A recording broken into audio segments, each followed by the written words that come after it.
Albert Einstein once said, everybody's a genius, but if you judge a fish by its ability to climb a tree, it will live its whole life believing that it is stupid. Ladies and gentlemen of the jury, today on trial we have modern day schooling. Glad you could come. Not only does he make fish climb trees, but also makes them climb down and do a 10-mile run. Tell me, school, are you proud of the things you've done? Turning millions of people into robots, do you find that fun? Do you realize how many kids relate to that fish swimming upstream in class, never finding their gifts, thinking they are stupid, believing they are useless? Well, the time has come, no more excuses. I call school to the stand and accuse him of killing creativity, individuality, and being intellectually abusive. He's an ancient institution that has outlived his usage.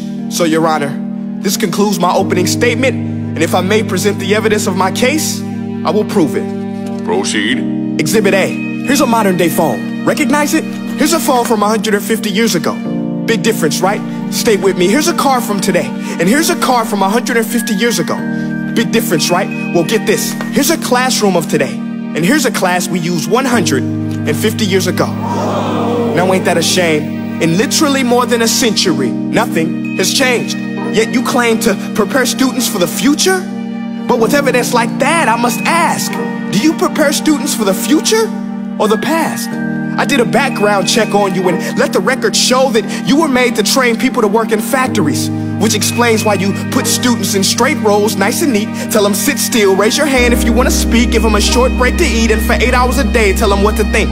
Oh, and make them compete to get an A letter which determines product quality, hence grade A of meat. I get it. Back then, times were different. We all have a past. I myself am no Gandhi. But today, we don't need to make robot zombies. The world has progressed. And now we need people who think creatively, innovatively, critically, independently, with the ability to connect. See, every scientist will tell you that no two brains are the same. And every parent with 2 or more children will confirm that claim. So please explain why you treat students like cookie cutter frames or snapback hats, giving them this one-size-fits-all crap. Watch your language. Sorry, Your Honor, but if a doctor prescribed the exact same medicine to all of his patients, the results will be tragic. So many people would get sick, yet when it comes to school, this is exactly what happens. This educational malpractice, where one teacher stands in front of 20 kids, each one having different strengths, different needs, different gifts, different dreams, and you teach the same thing the same way? That's horrific. Ladies and gentlemen, the defendant should not be acquitted. This may be one of the worst criminal offenses ever to be committed.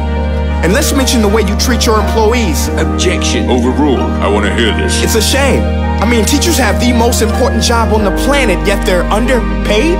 No wonder so many students are short-changed. Let's be honest, teachers should earn just as much as doctors, because a doctor can do heart surgery and save the life of a kid, but a great teacher can reach the heart of that kid and allow him to truly live. See, teachers are heroes that often get blamed, but they're not the problem. They work in a system without many options or rights. Curriculums are created by policymakers, most of which have never taught a day in their life. Just obsessed with standardized tests. They think bubbling in a multiple choice question will determine success. That's outlandish. In fact, these tests are too cruel to be used and should be abandoned, but don't take my word for it. Take Frederick J. Kelly, the man who invented standardized testing, who said, and I quote, "These tests are too cruel to be used and should be abandoned." Ladies and gentlemen of the jury, if we continue down this road, the results will be lethal. I don't have much faith in school, but I do have faith in people. And if we can customize healthcare, cars, and Facebook pages, then it is our duty to do the same for education, to upgrade it, change it, do away with school spirit, because that's useless. Unless we're working to bring the spirit out of each and every student, that should be our task. No more Common Core. Instead, let's reach the core of every heart in every class. Sure, math is important, but no more than art or dance. Let's give every gift an equal chance. I know this sounds like a dream, but countries like Finland are doing impressive things. They have shorter school days, teachers make a decent wage, homework is non-existent, and they focus on collaboration instead of competition. But here's the kicker, boys and girls. Their educational system outperforms every other country in the world. Other places like Singapore are succeeding rapidly. Schools like Montessori, programs like Khan Academy. There is no single solution, but let's get moving. Because while students may be 20% of our population, they are 100% of our future. So let's attend to their dreams, and there's no telling what we can achieve.